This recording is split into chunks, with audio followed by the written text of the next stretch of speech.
Bonjour Patricia. Bonjour Anne. Bonjour à tous. Bonjour à tous. Une nouvelle chronique aujourd'hui sur un sujet qu'on n'a pas encore abordé et qui me tenait à cœur. Depuis longtemps j'y pensais, donc on va parler des nombres. Les nombres, le pouvoir des nombres. Alors, on va pas le faire évidemment d'un point de vue mathématique, même si ce serait passionnant aussi, j'en suis sûre. Mais on va bien voir ça d'un point de vue spirituel et donc subtil, toujours selon la façon de voir de Patricia, bien sûr. Je voudrais juste commencer par une phrase de Pythagore qui dit les nombres régissent l'univers. Est-ce que ça t'évoque quelque chose déjà, pour entrer dans le vif du sujet? Oui et non. Les nombres sont partout présents, dans le subtil, comme dans la matière au final.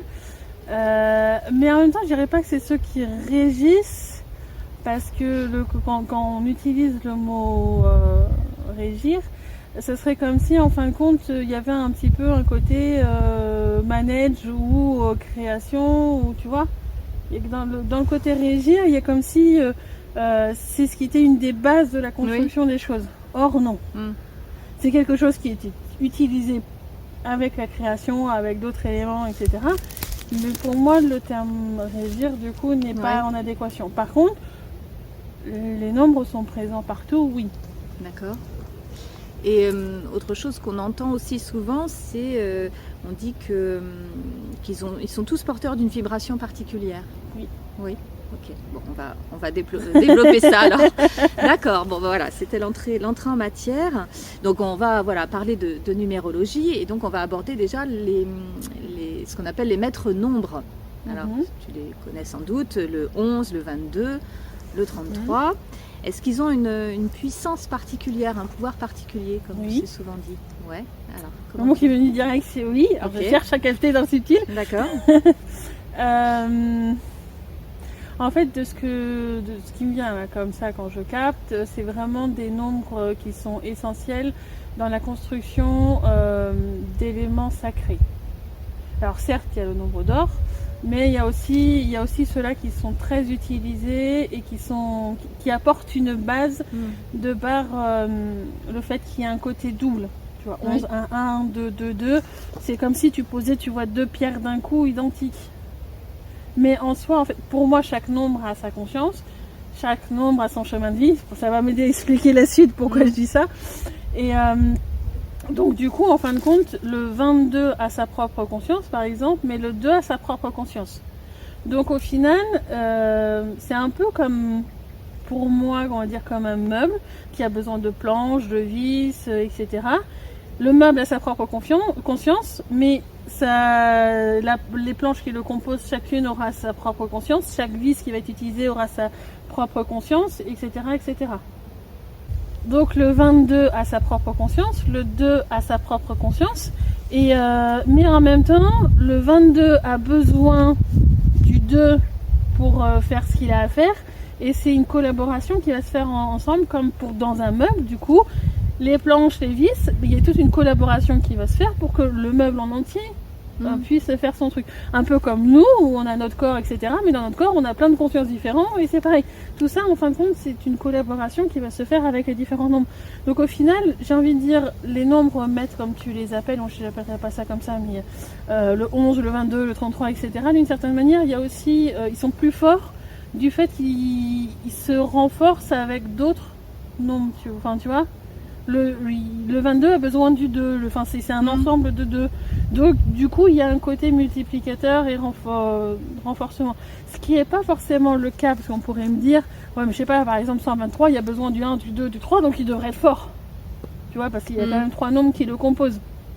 3 chiffres qui le composent. Et tu fais, pas forcément, parce que le 1 a une vibration différente que le 2, qui a une vibration différente que le 3 et des apprentissages différents. Par contre, pour le 22, c'est 2 fois le même avec la même vibration. Donc, c'est un côté multiplicateur. Ok. Sans perturbation d'autres extérieurs. Et j'imagine que c'est d'autant plus puissant quand le chiffre se répète. Par exemple, 222 est encore plus puissant. Voilà, ok. Alors moi, j'aime bien, sur les plaques d'immatriculation, les repérer. Et j'en vois quand même pas mal tous les jours, comme beaucoup d'entre nous. Et ça me fait penser aussi aux heures miroirs. Est-ce que tu peux nous en dire quelque chose? Donc les heures miroirs qui sont des... Alors pour moi, les heures miroirs sont plus là pour indiquer une synchronicité Oui, d'accord. que pour une raison spécifique. Je sais qu'il existe certains sites ou certains trucs qui indiquent que si vous voyez 11h11, ça veut dire que si, ou si vous voyez 12h12 ou 12h21, ça veut dire ça. Pour moi, il n'y a pas une raison spécifique. C'est juste, tiens, mon attention est venue sur un nombre miroir, et ben, qu'est-ce que ça vient valider en moi? Quelle est la question que je me suis posée? Enfin voilà, c'est à un moment donné, j'ai dû me poser une question, quelque chose où on est en train de m'indiquer, oui, c'est bon, t'es bien sur la bonne voie, ou un truc comme ça, parce que c'est cette heure miroir à ce moment-là, et puis voilà, mais pas spécifiquement parce qu'elle est composée de 1 ou de 2 ou Ah, autre. d'accord. Pour moi, oui, c'est plus une synchronicité dans ce sens-là. Ah tiens, c'est un moment particulier. D'accord. Bon, parce que je me disais, le 11h11, il est bien joli celui-là. Il est très joli. Après, il y a des choses comme les jours de portail, où par exemple on serait le 1er janvier à 11h11. Forcément que dans cette journée de portail, le 11h11 rajoute des 1 au final à la vibration du jour qui va apporter quelque chose. Mais un 3 janvier à 11h11, pas grand-chose. Ok. Donc en tout cas... dans les nombres, le fait que le chiffre se répète renforce la puissance du... Oui. Ouais, ok, d'accord. Bon, donc je vais continuer de regarder les plaques d'immatriculation. Mais après, pareil, pour moi, les plaques d'immatriculation, c'est plus comme un signe, oui, une synchronicité que par rapport à autre chose. Après, si c'est votre propre voiture qui a cette vibration-là, par contre, la voiture peut s'en servir pour accentuer certains types de protection ou autre chose, parce que ça va apporter une sorte de puissance dans le subtil à ça. Mais encore une fois, ça a un côté éventuellement multiplicateur, mais si la conscience de la voiture n'a pas fait beaucoup d'apprentissage, ça ne va pas démultiplier beaucoup, parce que la chose à multiplier à la base, elle n'est pas très grande. C'est toujours un peu la même histoire quand on multiplie. Si on multiplie 1 par 5, ça fera 5, mais si on multiplie 10 par 5, ça fait 50. Il y a toujours une question à varier en fonction de qu'est-ce qui est multiplié aussi. Ok. Alors sur les nombres avec plusieurs chiffres, est-ce qu'il y en a qui sont négatifs, on va dire, ou qui ont des vibrations basses? Par exemple, il y en a qui ont des exercices. Le 666. Alors pour moi, le 666 a une énergie très haute. D'accord. Alors tu sais ce qu'on en dit pourtant souvent. Oui, mais je peux t'assurer que c'est un de ceux justement à cause de ça qui a fait beaucoup d'apprentissage ces dernières années dans le subtil. Très bien. Et qu'il envoie très facilement en justice. Okay. Mais donc voir les vidéos sur les consciences, la justice, etc. Mais non, lui il est plutôt haut aujourd'hui. Pour moi, en tous les cas, ça reste ma vérité. Oui, mais il est quand même toujours beaucoup décrié. Il y a quand même beaucoup de gens qui disent ah là là, oui, on veut pas voir ce chiffre-là. Je peux comprendre qu'ils ne veulent pas le voir. Je peux comprendre plein de choses. Moi, dans ma vérité à moi, lui, quand il va recevoir en fait ces vibrations de personnes parce que quand il y en a qui disent je veux pas voir ce chiffre, etc. C'est comme s'il mettait des barrières au chiffre, qu'il est en train de lui barrer le chemin. Et à partir de là, si tu lui barres le chemin, lui il n'a pas accès à certaines choses. Peut-être qu'il en a besoin de ces choses-là. Ah, oui. Donc lui, il va faire ses demandes en justice dans le subtil pour pouvoir accéder à ce dont il a besoin d'accéder pour aller sur son chemin, pour faire ses missions, etc. Donc pour moi, dès qu'il va détecter ça, il va faire ses demandes en justice. Moi, c'est ce que je capte là en tous les cas tout de suite au moment où on tourne la vidéo. Donc pour moi, non. Après, il y a des nombres qui ont des vibrations plus basses. Oui. Parce que pour moi, ils ont moins avancé sur leur chemin que d'autres. C'est pas une histoire de porter une énergie qui est basse, comme on l'entend par exemple par rapport au 666. Donc c'est plus lié à leur chemin de vie à eux. À comment ils ont avancé sur leur chemin comme un être humain, comme tout être en général. Pour moi. Après, chacun a des missions qui sont différentes, qui vont être amenées à évoluer. Et donc, du coup, c'est vrai que moi, je suis pas trop les trucs de numérologie aujourd'hui, même si je sais que pour moi, la date de naissance, les chemins de vie, etc. est quelque chose qui est important, qui, comme pour moi, l'astrologie, qui indique des choses par rapport à la personnalité et tout ça. Mais au final, moi, vu que maintenant je dialogue dans le subtil avec les nombres autres, je les vois évoluer, je vois leur mission évoluer aussi. Et donc du coup, leur vibration change aussi. Donc, c'est pas quelque chose qui est stable en fin de compte pour moi, dans le sens où je dirais le 1 signifie ça, et puis 10 ans plus tard, je dirais bah non, le 1 maintenant il signifie ça, quoi. Mais oui. Ouais. Alors, néanmoins, tu as évoqué les dates de naissance. Ça a une signification particulière sur notre chemin de vie. Bien sûr. Oui. Oui. Est-ce que tu peux... Comment je pourrais dire, c'est comme un peu une signature énergétique que l'on va avoir. Comme le ciel de naissance en astrologie, la numérologie, voilà, c'est tout ça, c'est si la personne est née à ce moment-là, c'est parce que il y avait tout un ensemble d'éléments qui est là pour appuyer des traits de personnalité. Qui est là pour appuyer certains types d'énergie dont elle aura besoin pendant son incarnation. Oui, tout ça, pour moi, c'est vrai. Et c'est pour ça que la naissance, je sais que des fois, il peut y avoir des naissances qui sont provoquées. Ouais, je suis pas une grande fan de ce genre de choses parce que des fois, il y en a qui sont provoquées parce que ça devait être provoqué, parce que c'est en fin de compte quelque chose qui avait été décidé comme choix d'incarnation, comme expérience, etc. Il y en a qui sont pas forcément provoquées, pour moi aujourd'hui, de ce que je capte, dans ces conditions-là. Et dans ce cas-là, en fin de compte, on va détourner des énergies que la personne aurait pu avoir besoin. Ah oui, parce que sa date de naissance était prévue à un autre moment, des fois, peut-être une journée plus tard, et que ah ben non, mais là ça fait vraiment faire trop longtemps, donc non, on va la déclencher ou autre chose. Et des fois, il peut y avoir des perturbations dans le subtil qui vont amener ce déclenchement aussi plus tôt pour justement embêter la personne pour son incarnation. C'est compliqué, hein. Mais oui. Mais c'est quelque chose qui est important. Après, il y a toujours moyen de faire en fin de compte de ce que les autres dans le subtil qui mettent plein de barrières partout ou autre, d'essayer de les contourner, et ça apporte d'autres types d'apprentissage, mais il y a toujours un moyen de retomber sur ces patterns à un moment donné. C'est juste que c'est moins favorable pour la personne au départ. Mais c'est vrai que en naissant pas à la date qui était prévue de base, dans lui, ce qu'il avait décidé dans le subtil, il va avoir des contraintes supplémentaires par rapport à ce qu'il est supposé vivre. D'accord. Après, c'est comme ça, après, il faut faire avec. Hein. Une fois que les choses sont faites, elles sont faites, et puis les chemins sont recalculés, et puis les personnes qu'elle va rencontrer pour avoir des expériences vont être recalculées pour essayer de s'adapter. D'accord. Faut pas dire non, je veux absolument pas qu'elle accouche. Il y a vraiment un problème de santé dans la matière. Faut quand même le faire, même s'il y a une perturbation qui est là à la base. Hein. Je veux pas dire n'accédez pas que ça soit couché plus tôt. Non, c'est hors de question. Les choses trouveront un moyen d'être rééquilibrées après dans le subtil. Mais du coup, c'est peut-être pas ce que la personne qui voulait s'incarner voulait vivre vraiment. Ok, merci pour ces explications. Alors, il y a quand même deux nombres sur lesquels je voudrais qu'on s'attarde un tout petit peu, si on peut. Deux chiffres. Le chiffre 0, alors qui est quand même assez empli de mystère, puisqu'il représenterait le tout et le rien, le fini et l'infini, l'éternité et le néant, le début et la fin. Ouais, non, c'est pas pour moi. Alors, qu'est-ce qui te dit, toi, le chiffre 0 ? Pour moi, le chiffre 0, il représente le tout d'une certaine manière, dans une certaine définition du tout. Alors, ça serait compliqué à expliquer en français, mais en fait, si je veux vraiment le faire, c'est un petit peu comme le 0, il fait ça, il peut y avoir plein de choses à l'intérieur. Mais ça ne veut pas forcément dire qu'il n'y a pas un 0 qui serait plus large, qui ne contiendrait pas le premier 0.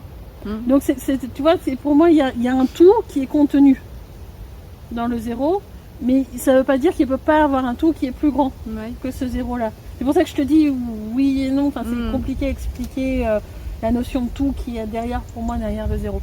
Mais il y a une notion un petit peu de tout, mais pour moi, ce qui prend le dessus par rapport à ça, c'est vraiment quand tu me demandes la définition par rapport au 0, je vois un 9. Et pour moi, c'est plus le côté naissance. Je ne verrai pas l'opposé. Je vois vraiment le côté naissance avec quelque chose qui est en gestation. Même d'ailleurs, le 0, pour moi, c'est limite l'instant juste avant la naissance. D'accord. Pour moi, le 1 est la naissance, le début de quelque chose. Ok. Le 0 est l'instant juste avant. Mhm. Moi, c'est comme ça que je le perçois si je devrais le définir. D'accord. Mais alors, est-ce qu'il est particulier ce 0 Bah, par il est rapport aux autres? particulier parce que la gestation, en fin de compte, Mhm. c'est le moment où on se prépare. D'accord. Donc la préparation est toujours importante aux choses qu'on va avoir à faire. Donc oui, mais en même temps, chaque chiffre, chaque nombre est important. Ouais. Il ne faut pas en décider de dire que un est moins important qu'un autre, tous sont très importants. Alors, on va pas avoir le temps de les passer tous en revue, mais voilà, je voulais qu'on parle du 0 et puis du 7 aussi, parce que on arrive à la nouvelle année, donc Ouais. 2023, qui est donc une année 7, Oui. et bien sûr, un autre hasard fait que mon année personnelle est une année 7. Donc j'aimerais bien que tu nous dises quelques mots sur le 7. Qu'est-ce qu'il a de particulier, sachant que derrière, il y a tout un tas de symbolisme aussi derrière le 7. Il y a les 7 jours de la création dans la Bible, les 7 chakras, enfin voilà. Le 7 est quand même... Ouais, donc moi du coup aujourd'hui je vois 8 chakras, pas 7 principaux, mais j'ai découvert grâce à toi parce que je les avais jamais comptés au final, donc voilà. Le 7 est le mot qui me vient vraiment, c'est mystique, un nombre mystique. D'accord. Voilà. Mais pas forcément dans le bon sens du terme. On lui attribue, alors là c'est ce que je capte au fur et à mesure, hein. On lui attribue des informations qui sont pas forcément ceux sur lesquelles il est amené à travailler. Là j'étais voir directement la conscience de moi. Et lui, de ce qu'il me dit, en fait, il est vraiment là pour être amené une stabilité spirituelle, c'est ce qu'il me dit. Mais c'est pas non plus forcément la base des éléments spirituels. La base, comment je pourrais dire ça? Je cherche un parallèle.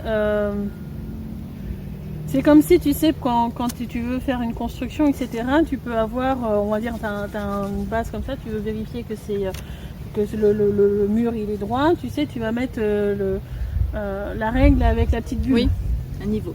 Voilà. Merci, je trouvais plus le terme. Et en fait, la base, ça va être le mur. Tu vois, le truc où, hop, pof, ça, tu mets ça. Et puis, l'équilibre, il se voit au niveau de la bulle. S'il est bien entre les deux traits, là, on est vraiment équilibré. Mais en même temps, le côté, j'ai envie de dire, pour vraiment voir si c'est juste ou autre, c'est la règle dans son ensemble, tu vois. Lui, il est juste la base de la règle, juste le petit truc en bas, là, tu vois, qui fait 1 millimètre d'épaisseur, j'ai envie de dire ça.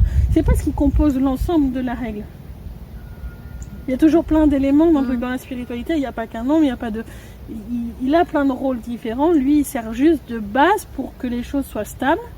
Après, les autres éléments de la spiritualité vont être amenés à apparaître via d'autres nombres notamment, ou d'autres éléments, quoi, d'autres êtres.